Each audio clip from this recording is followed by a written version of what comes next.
Olá, galerinha que segue nosso canal.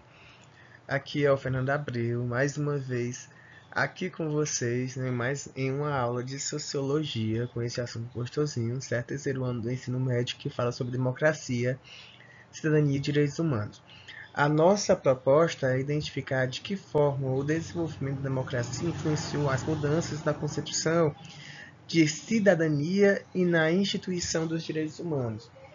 Este assunto no livro de vocês, Sociologia em Movimento, ele vai se encontrar no capítulo 7. Alguns assuntos nós escrevemos até mesmo no caderno, algumas definições que não se encontram neste capítulo, que pode ter a possibilidade de cair na sua avaliação de N3, como federação, constituição, território, poder, política e Estado. Todos esses assuntos nós trabalhamos em sala de aula com o intuito de fazer uma interdisciplinarização, uma conexão com as disciplinas de História e Geografia da professora Jardênia, certo, professora? Um beijo.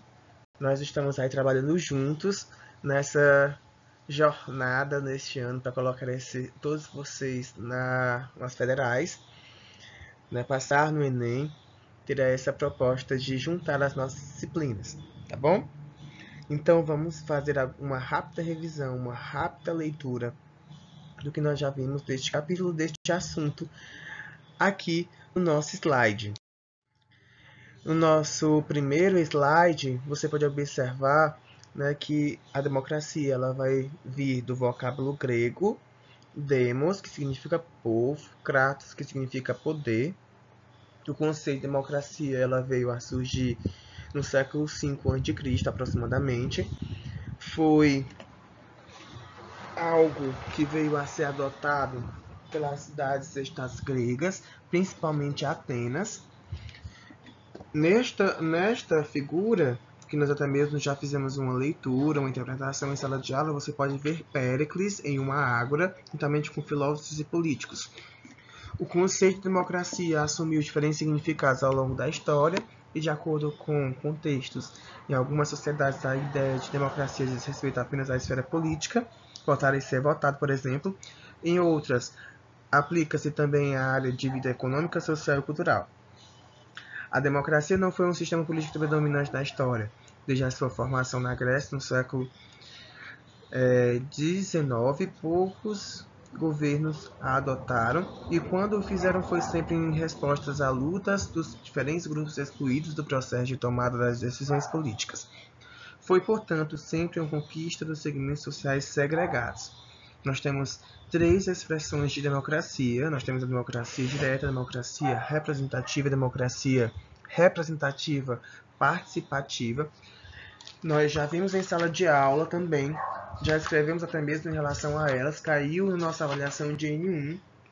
Este mesmo assunto se encontra nas páginas do capítulo 7, falando sobre as expressões democráticas, da página 173 à página 176. E no nosso próximo slide nós iremos ver aí como, né, elas se diferenciam, tá bom? Gente, aqui está um quadro comparativo falando sobre as expressões históricas da democracia, as trajetórias, elas proporcionaram aí uma forma de diferenciação. Nós temos a democracia direta, a democracia representativa e a democracia participativa. Nós iremos começar com a democracia direta, que é a democracia que veio a surgir na Grécia Antiga. Como o próprio nome já diz, ela vai proporcionar a participação direta de todos os cidadãos em assuntos e questões políticas. Na época, neste período histórico, apenas algumas pessoas tinham o privilégio e a virtude de participar da política, como nós já falamos em sala de aula, que seriam os homens livres, maiores de 21 anos, filhos de pai e mãe ateniense, excluindo toda e qualquer forma de indivíduo que não possuísse esses requisitos. A democracia direta ela não vai poder ser exercida na atualidade porque apenas uma pequena parcela da sociedade participava. Certo, gente? Então, nós temos aí esta resposta a nossa nona questão da N1. A democracia direta A cidadania, ela é muito restrita.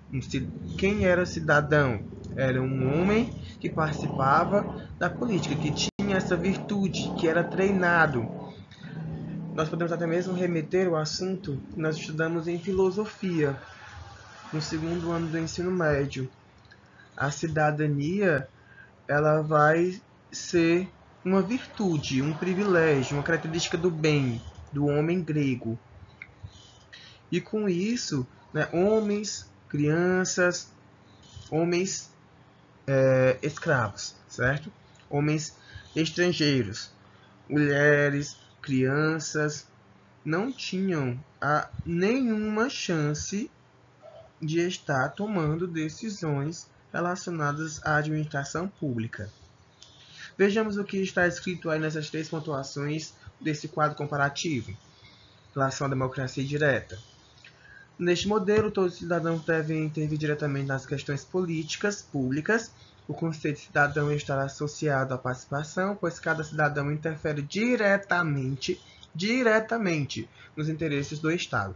Na prática, o exercício da democracia direta consiste na discussão sem intermediários das principais questões de interesse comum.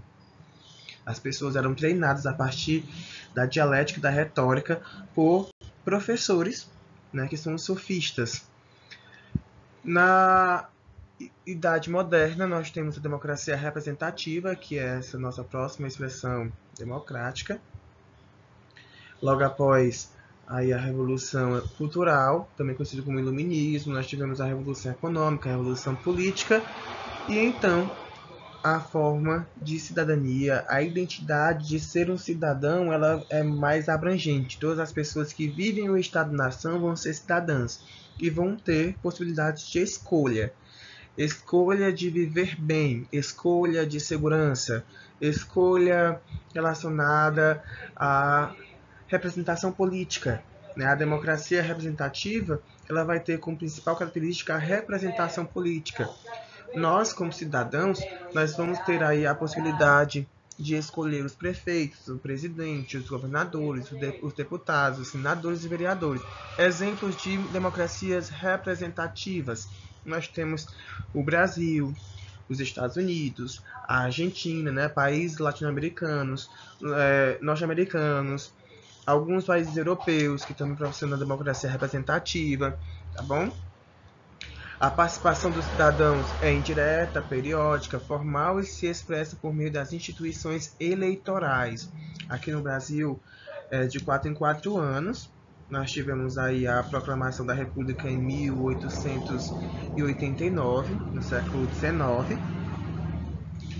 E com isso, né, nós começamos a escolher os nossos representantes. Primeiramente, em um determinado período, apenas as pessoas alfabetizadas poderiam trazer uma melhor tentativa de representação, de escolha representativa. As mulheres ainda eram excluídas, as pessoas que não tinham condições econômicas, elas eram forçadas a votar de forma aberta, né, o famoso voto de cabresto. Nós tivemos aí o coronelismo. Todas essas características nós ajudamos no segundo ano do ensino médio, no quarto período. Creio que todo mundo aqui lembra. E aí nós temos o período Vargas, em 1934, as modificações constitucionais que proporcionaram aí uma abrangência e formas mais igualitárias de escolher os nossos representantes. Tá bom? Vejamos aqui agora o que fala este quadro comparativo em relação à democracia representativa.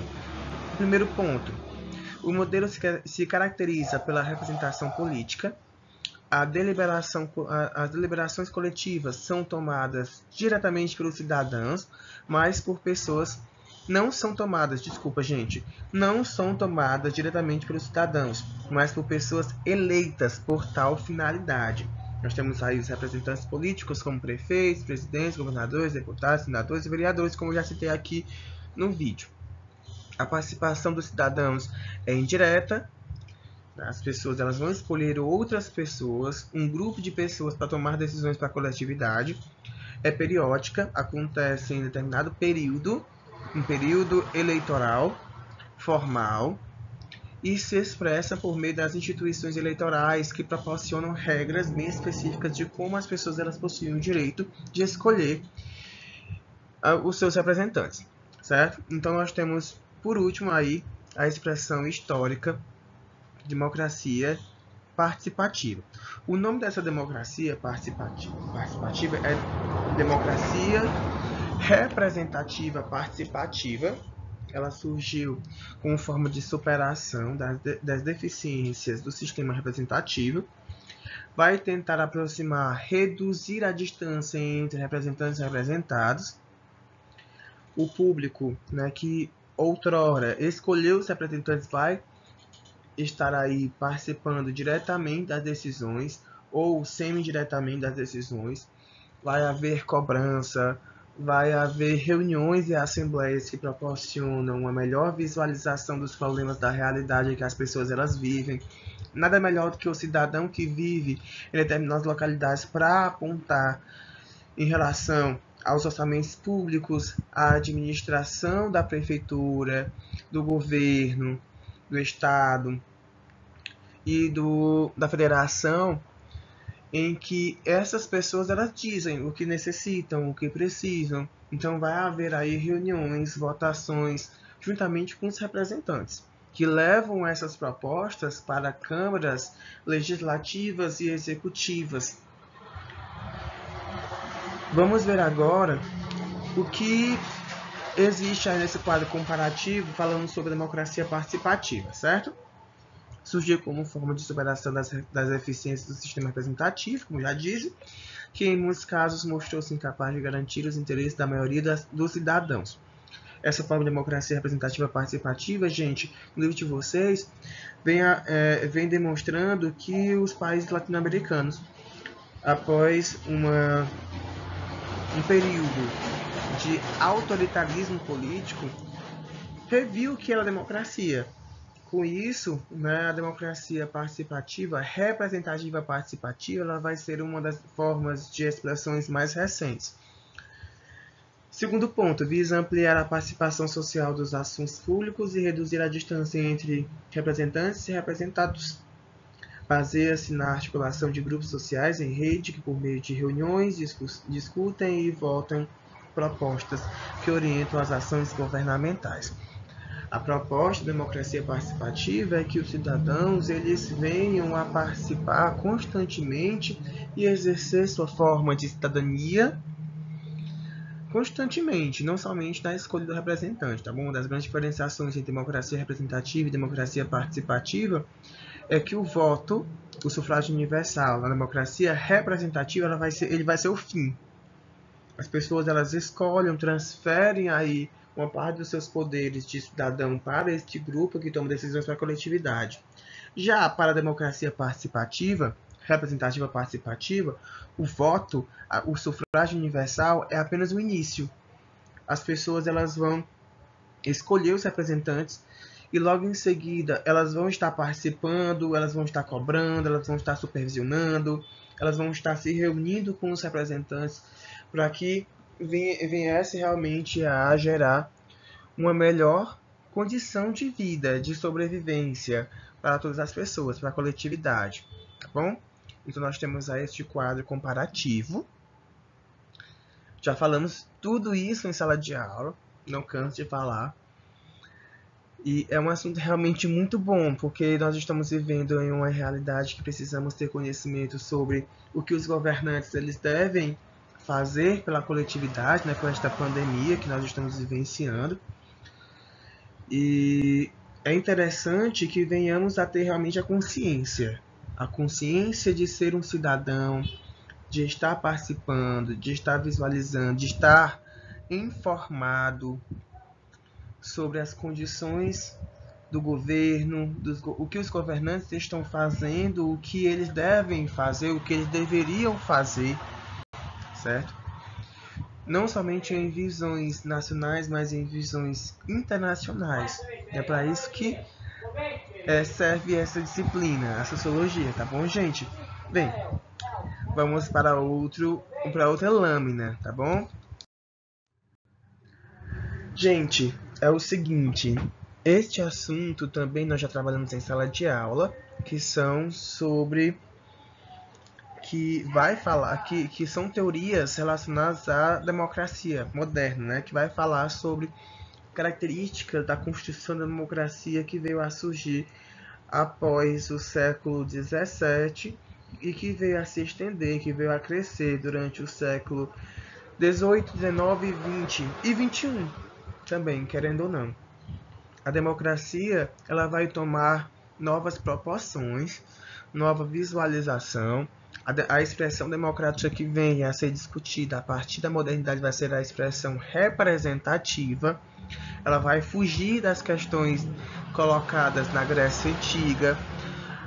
A cidadania ela vai pertencer a todas as pessoas, como já foi dito também anteriormente, na lâmina anterior, naquele quadro comparativo que a gente acabou de visualizar. E este assunto, né, vai estar relacionado também à construção de novas formas de estruturação de Estado. Nós temos o Estado liberal, nós temos o crescimento do sistema econômico capitalista, nós temos a ascensão burguesa, nós temos a revolução política na França, nós temos a revolução econômica na Inglaterra, nós temos o iluminismo, ideais relacionadas a uma nova forma de visualização do que é um governo. E a democracia representativa ela veio junto de tudo isso. Vejamos aí esses 4 pontinhos que está na nossa lâmina.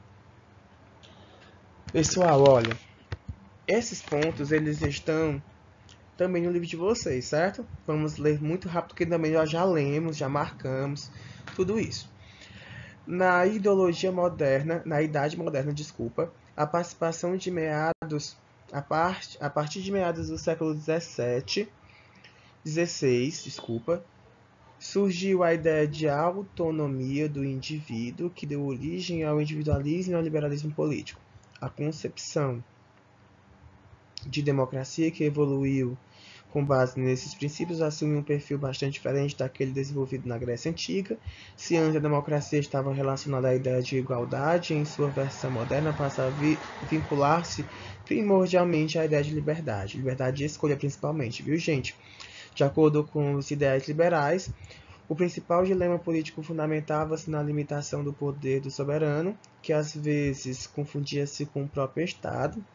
Aí nessa pontuação você pode observar que vai estar sendo citada a questão do Estado absolutista e na ampliação das liberdades individuais como um direito à propriedade material e o de defender-se judicialmente nos princípios liberais, baseados na Revolução Burguesa Francesa. O lema igualdade, liberdade, fraternidade vai estar muito presente nas expressões democráticas modernas.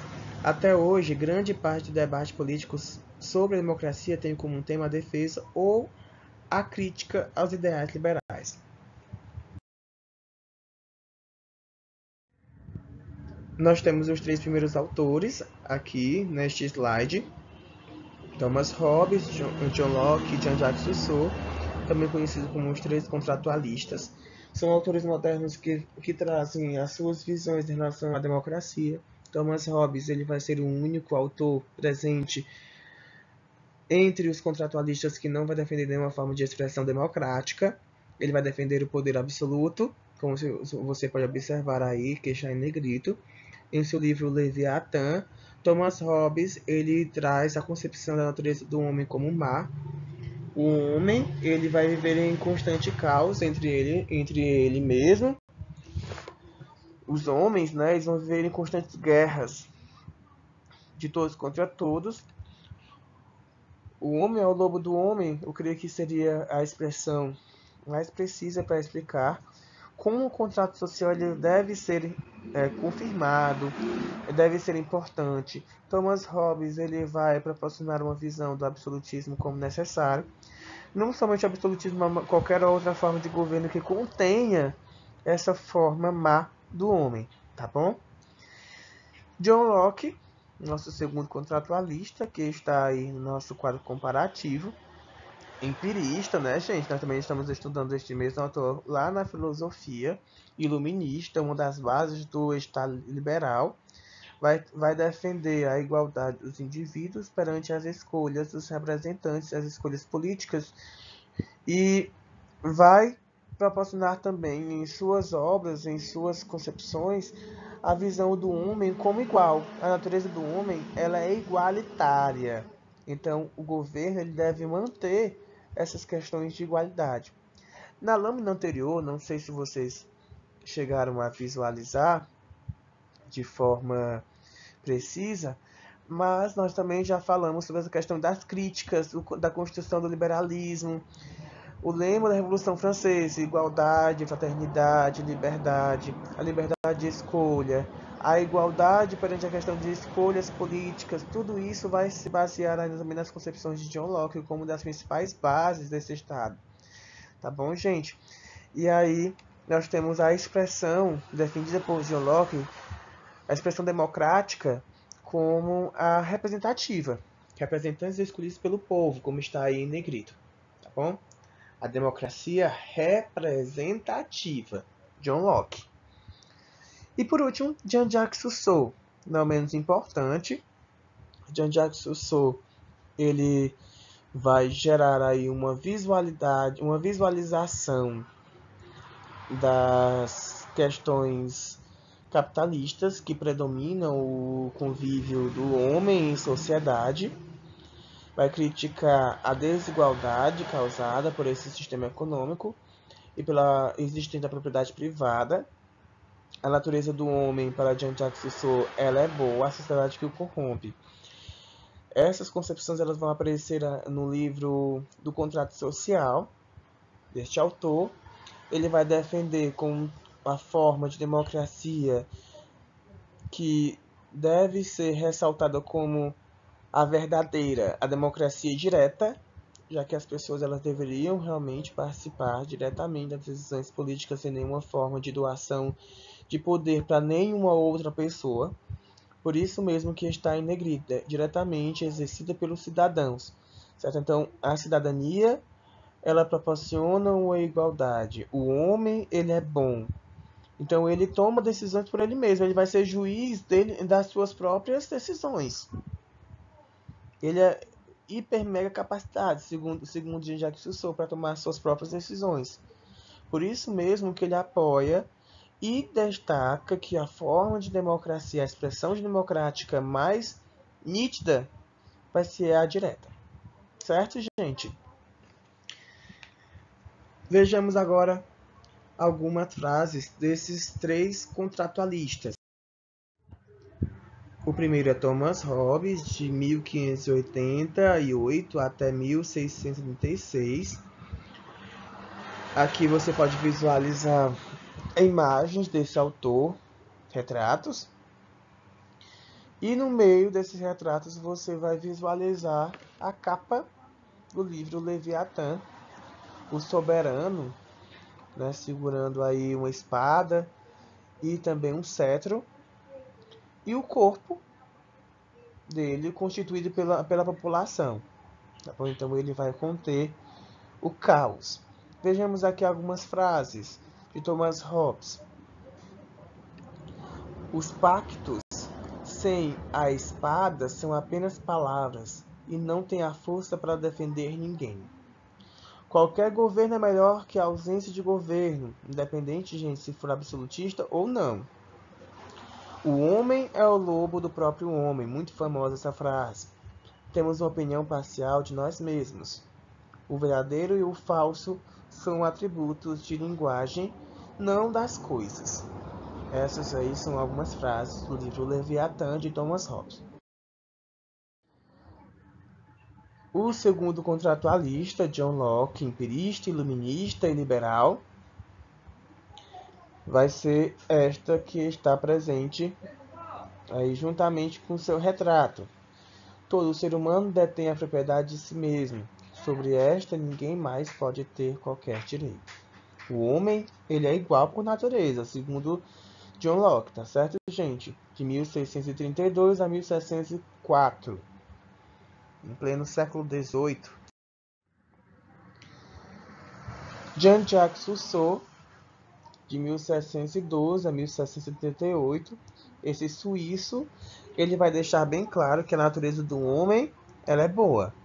É a sociedade que corrompe a partir da propriedade privada, a desigualdade social a partir do sistema econômico capitalista, a democracia ela deve ser direta para proporcionar a execução da justiça que cada cidadão tem em relação às suas ações, certo?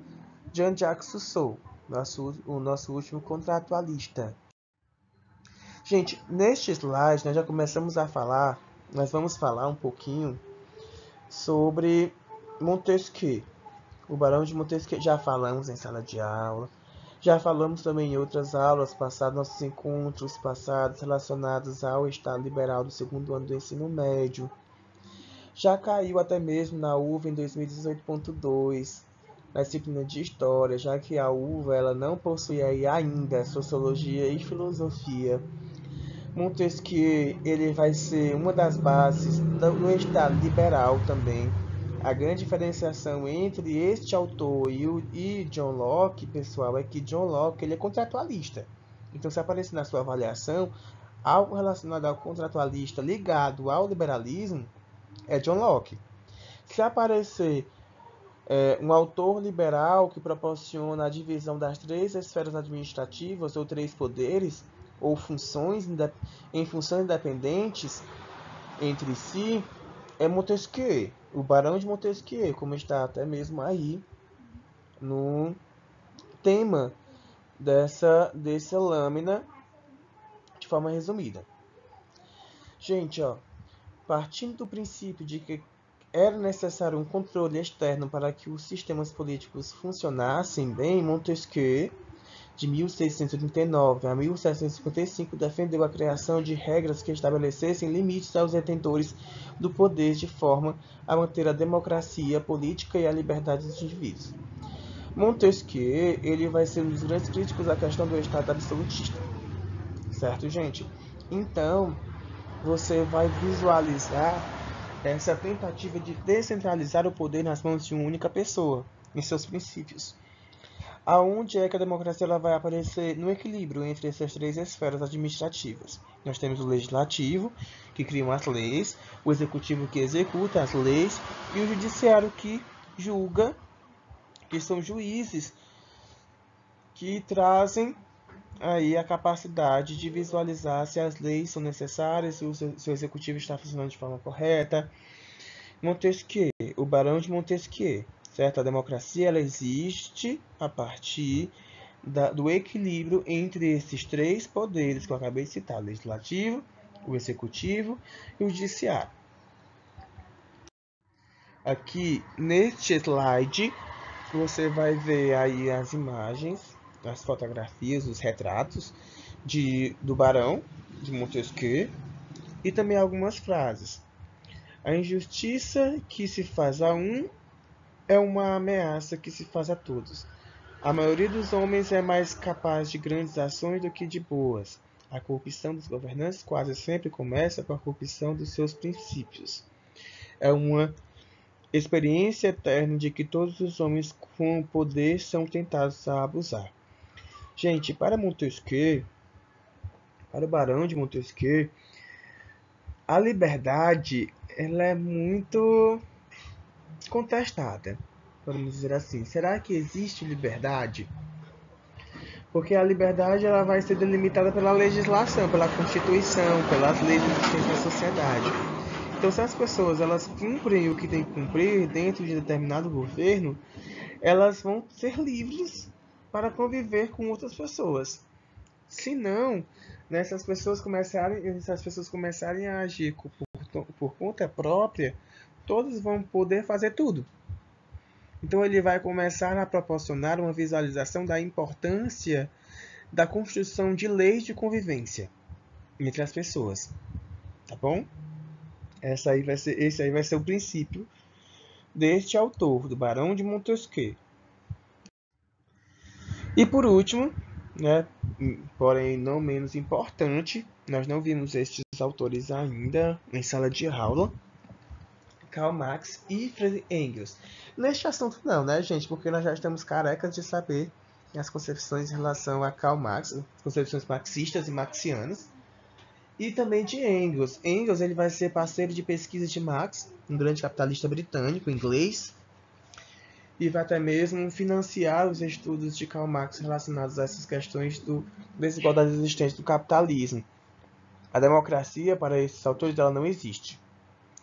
Elas vão existir de forma formal. De forma formal, gente, desculpa. Ficou muito redundante, né? Então, ela vai surgir de forma formalmente. Ela vai existir apenas um papel, podemos dizer assim, certo? A realidade ela não condiz com a democracia vigente no papel. Vejamos aqui as observações, tá bom? Karl Marx e Friedrich Engels acreditavam que um governo democrático era inviável numa sociedade capitalista. Ela não poderia existir por causa da desigualdade social e também, gente, da luta entre classes, proletariado e capitalista. Continuemos aqui nas observações, na leitura das observações. Diante das limitações impostas pelas relações de exploração e dominação entre classes, para alcançá-lo, seria necessário, portanto, mudar toda a estrutura, todas as bases da sociedade. Para eles, os princípios que protegem a liberdade dos indivíduos e defendem o direito à propriedade tratam os indivíduos como iguais, apenas formalmente. E aí ele faz uma ríspida crítica ao Estado liberal e à desigualdade do sistema capitalista, tá bom? Lembrando que Karl Marx ele não vai ser socialista, certo, gente? Tirem isso da cabeça de vocês. Karl Marx em nenhum momento, em nenhuma de suas obras, nem no Capital, nem no Manifesto Comunista, que são duas das suas principais obras, ele vai destacar aí a sua ideologia voltada somente para o socialismo. Ele, como economista, ele vai criticar o sistema econômico vigente no seu período, no período que ele viveu no século XIX, e ao mesmo tempo ele vai proporcionar uma visão de evolução econômica, né, que é uma evolução socialista, uma visão comunista logo em seguida, tá bom? Então, esses são preconceitos que nós temos que tentar não visualizar em alguns comentários da internet, né, que colocam a foto desse autor como um dos vilões. Ele não é socialista, ele faz críticas ao sistema vigente na época. Se tivesse vivido em um período em que a economia socialista ela tivesse aparecido, ele também faria críticas e proporcionaria uma visão de uma nova forma econômica, tá bom? Continuando aqui a leitura do nosso slide. Sendo assim, as democracias liberais seriam limitadas pela prevalência das desigualdades de classe, tornando restritas as opções políticas. E nós vamos finalizar com uma frase, né, que está também no seu livro, que para Marx, a democracia liberal, o capital governa. Na democracia existente no Estado liberal, no sistema econômico capitalista, aqueles que possuem a predominância do capital, do poder político, do poder econômico, do poder ideológico, vai estar governando as grandes massas. Ok? Esses são os nossos últimos autores modernos. No nosso próximo slide, nossa próxima lâmina, nós vamos visualizar as teorias democráticas contemporâneas. Karl Marx e Friedrich Engels, aqui estão as fotos deles e também as suas famílias. Karl Marx com a sua filha e Friedrich Engels com a sua esposa e o seu filho. E suas respectivas fotos individuais. Gente, teorias democráticas contemporâneas. Nós tivemos aí algumas mudanças e concepções que vieram a surgir no século XVIII. As teorias democráticas elas vieram a desenvolver e vai existir duas expressões, duas doutrinas políticas que vão proporcionar uma visão bem específica do que é democracia. Nós temos o liberalismo nós temos o socialismo. Para o liberalismo, a limitação dos poderes governamentais busca a proteção dos direitos econômicos, políticos, religiosos e intelectuais dos indivíduos. Para o Estado liberal, o Estado, o governo estadual, a federação, o país, os órgãos públicos, os órgãos públicos administrativos, gente, eles vão servir apenas como forma de proteção, de manter a ordem, a coletividade.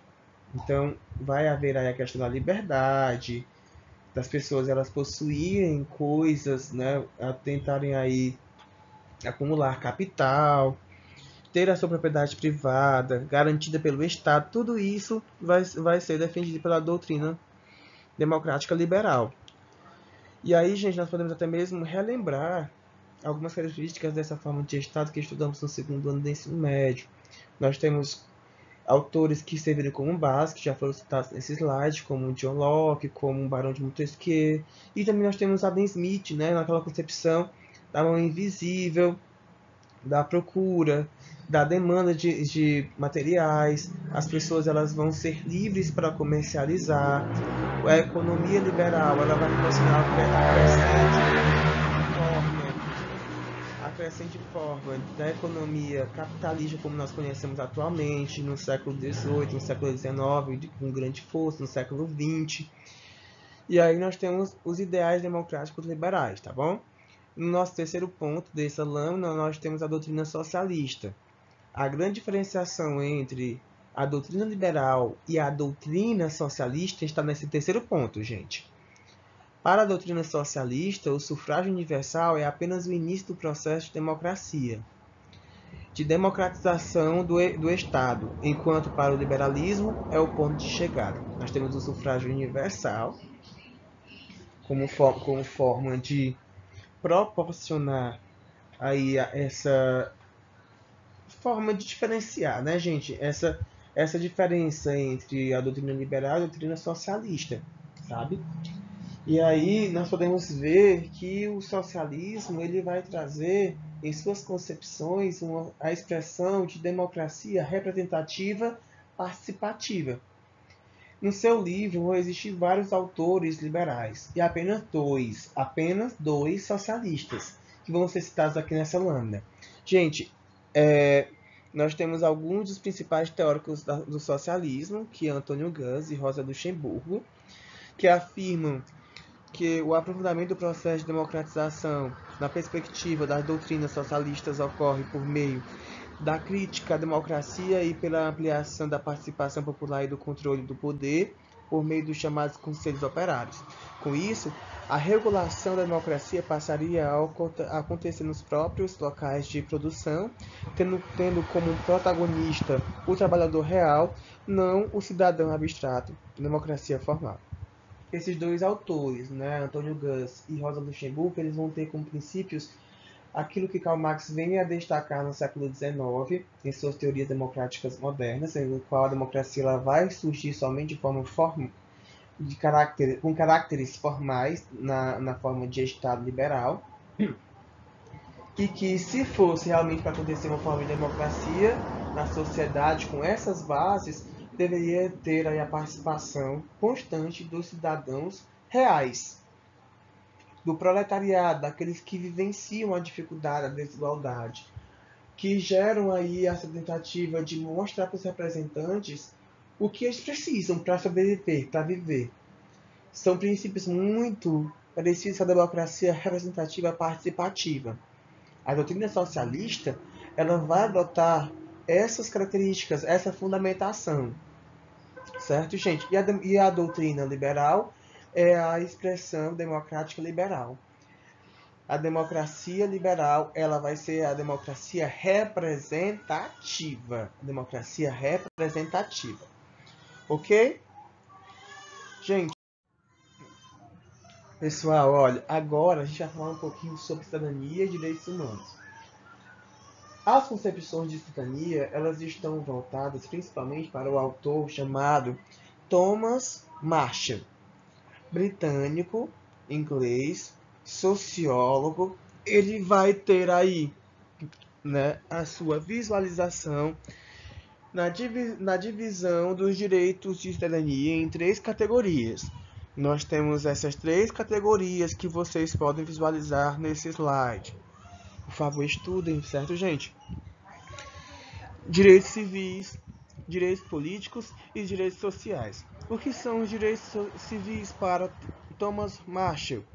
Garantia das liberdades individuais, tais como a possibilidade de pensar e se expressar de maneira autônoma, liberdade de ir e vir, de poder constituir associação coletiva e firmar contratos comerciais, entre outros. Direitos políticos. Estabelece a possibilidade de participação dos indivíduos nas diversas relações de poder presentes em uma sociedade, em especial a escolha de representantes, a candidatura a qualquer tipo de cargo elegível e a manifestação em relação a possíveis transformações a serem realizadas. E os direitos sociais, vistos como essenciais para a construção de uma vida digna a partir de padrões de bem-estar coletivamente estabelecidos como emprego, educação, saúde, lazer e moradia. Pessoal, olha, é muito semelhante àquilo que nós estudamos no segundo ano do ensino médio da disciplina de filosofia, como vocês podem visualizar, né? Os direitos civis, os direitos políticos são muito semelhantes à definição de democracia que nós vimos anteriormente, que também estão presentes no seu caderno. Os direitos sociais, ela vai estar garantindo aí o essencial para a sobrevivência do ser humano em coletividade. Então essas são as 3 formas de visualizações de direitos para Thomas Marshall: os direitos civis, os direitos políticos e sociais. Os conceitos de cidadania, eles vão ser indivisíveis, da mesma forma que as questões de direitos humanos. Eles não vão surgir de forma fragmentada. Eles devem estar presentes de forma que traga um bem-estar ao cidadão em uma cidade-nação, em um estado-nação, desculpa. Certo, gente? Que é exatamente isso que fala nesses 2 últimos pontos. Vejamos, o conceito de cidadania está em permanente construção, como tudo que acontece na sociedade, pois a humanidade está sempre em luta por mais direitos, maior liberdade e melhores garantias individuais e coletivas. A divisão entre direitos civis, políticos e sociais não nos deve levar a perder de vista uma característica intrínseca aos direitos humanos, que é sua indivisibilidade. Isto é, os direitos não podem ser exercidos de maneira parcial ou fragmentada. Os direitos humanos, eles também foram citados no segundo ano do ensino médio, no terceiro bimestre. Uma das principais características dos direitos humanos vai ser a indivisibilidade. Não pode haver nenhuma forma de fragmentação. Não haverá nenhuma forma de tentativa de privilegiar determinadas classes, determinados grupos, determinadas camadas sociais existentes na sociedade.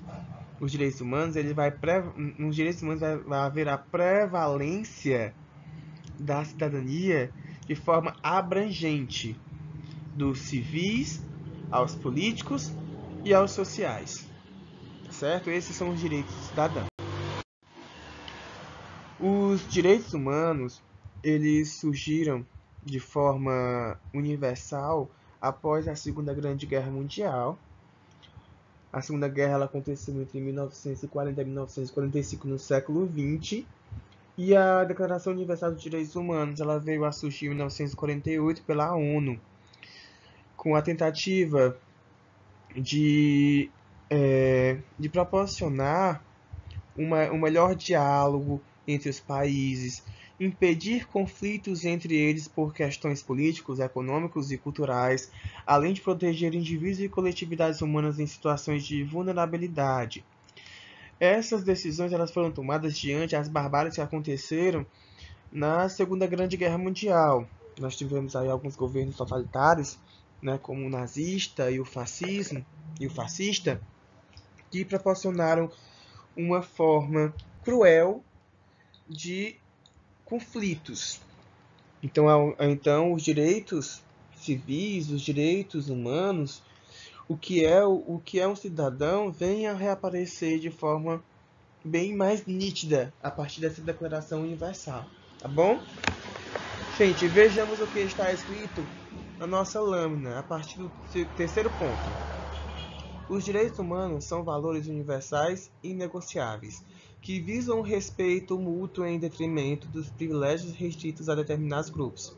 Por isso, não devem ser pensados como benefícios particulares ou privilégios de grupos elitizados. A simples declaração de um direito não faz com que ele seja necessariamente implementado na prática, mas abre espaço para sua reivindicação. Nesse sentido, uma das contribuições básicas dos direitos humanos é o fato de estabelecerem que a injustiça e a desigualdade são intoleráveis. É preciso perceber que os indivíduos não são apenas beneficiários no processo histórico de afirmação dos direitos humanos, mas também seus autores e os responsáveis por reivindicar suas garantias. Gente, novamente falando sobre as questões de lutas, de transformações, de mudanças que aconteceram na história, as expressões democráticas, as expressões relacionadas à questão de cidadania. O cidadão ele veio a ter aí os seus direitos garantidos a partir das revoltas, a partir das lutas que aconteceram. Nenhuma sociedade é igual, nenhuma sociedade ela recebeu essas informações de formas iguais, mas a Declaração Universal dos Direitos Humanos ela tenta proporcionar uma visão de equidade conforme as culturas, conforme as prioridades que cada sociedade apresenta, tá bom? Todas as conquistas relacionadas aos direitos humanos são resultado de processos históricos, frutos das mobilidades e demandas da população. Então nós temos aí o que o livro de vocês traz em relação aos direitos humanos. Essas informações elas se encontram no capítulo 7, como eu já disse para vocês, na página 184. Na página 184, se você abrir o seu livro agora, você vai encontrar essas mesmas informações da página 184, que fala sobre cidadania, primeiramente, logo após fala sobre direitos humanos, até a página 187. Aí na página 186, nós temos alguns artigos da Declaração Universal dos Direitos Humanos que eu acho muito importante ler pelo menos o primeiro artigo que fala sobre essa questão da abrangência da cidadania, certo? Se você estiver com o livro em casa, pegue e abre na página 186 e acompanhe a leitura. Artigo 1º. Todas as pessoas nascem livres e iguais em dignidade e direitos. São dotadas de razão e consciência e devem agir em relação umas às outras com espírito de fraternidade. E além disso, que está no quadradinho Salmão, na página 186, você vai encontrar várias imagens de mobilidade que trazem a tentativa de trazer uma melhor condição de vida, de convivência entre as pessoas. Traz aí algumas propagandas na página 185, traz uma propaganda da tentativa de igualdade e equidade em relação às mulheres, da violência contra a mulher. A violência contra a mulher, pessoal, é um exemplo de violação dos direitos humanos e negação da cidadania. Traz aí também a mobilidade das pessoas em relação aos direitos de moradia, a garantia da população de direitos essenciais para a sobrevivência, na página 185. Na página 186, traz aí a tentativa de mobilizar também a visualização da discriminação racial, a organização relacionada também à moradia. Na página 187, você vai encontrar um texto, o início de um texto, falando sobre democracia, cidadania e direitos humanos. Muitas pessoas possuem preconceitos relacionados também aos direitos humanos, infelizmente por causa da ignorância. Eu sugiro muito que você leia aí este texto, que se encontra na página 137 até a página 189, que fala sobre a situação do nosso país, algumas análises de sociólogos relacionadas à situação dos direitos humanos, da luta de classes, das lutas relacionadas às questões de cidadania, tá bom? E na página 190, você vai encontrar também um texto muito bom, um quadradinho roxo, no qual fala de cidadania formal e cidadania real no Brasil. Para quem são os direitos em nosso país? Para quem aí deseja fazer uma leitura além daquilo que está sendo colocado. É muito importante você fazer esse tipo de leitura para que você aumente aí a capacidade de conseguir um desenvolvimento bom da tese em sua redação. Então, eu sugiro muito que você leia o seu livro. Aqui traz algumas leituras muito boas, certo? E nós vamos finalizar o nosso slide de hoje com esta frase dessa filósofa contemporânea judia Hannah Arendt, que já foi citada na filosofia. Este assunto, como eu disse logo no início do slide, ele é muito gostosinho. Ele traz aí várias possibilidades de entrarmos em outras disciplinas, como a geografia, a história e a filosofia. A democracia ela vai ser citada em todas essas disciplinas de várias formas, com vários princípios, com vários objetivos. E Hannah Arendt, né, que nós também já citamos no segundo ano do ensino médio, lá em filosofia, no terceiro bimestre, ela vai destacar exatamente essa visualização da democracia, indo contra os governos totalitários, nazista e fascista. E aí ela traz a importância dos direitos humanos, certo? A frase é o seguinte: a essência dos direitos humanos é o direito a ter direitos. Hannah Arendt, tá bom? Se você gostou das nossas explicações, peço até mesmo desculpa pelas zoadas, pelos erros de digitação, pelos erros de leitura, certo? Nosso primeiro vídeo, eu estava tentando aí ser blogueiro. Nossas aulas, elas são baseadas em todas essas concepções, né? Nós está aí trabalhando bastante com a intencionalidade. Nós tentamos em todas as formas. Se você gostou, se você conseguir compreender, dá um likezinho, acione o sininho e siga o nosso canal, tá bom? Então, um beijo e tchau, tchau.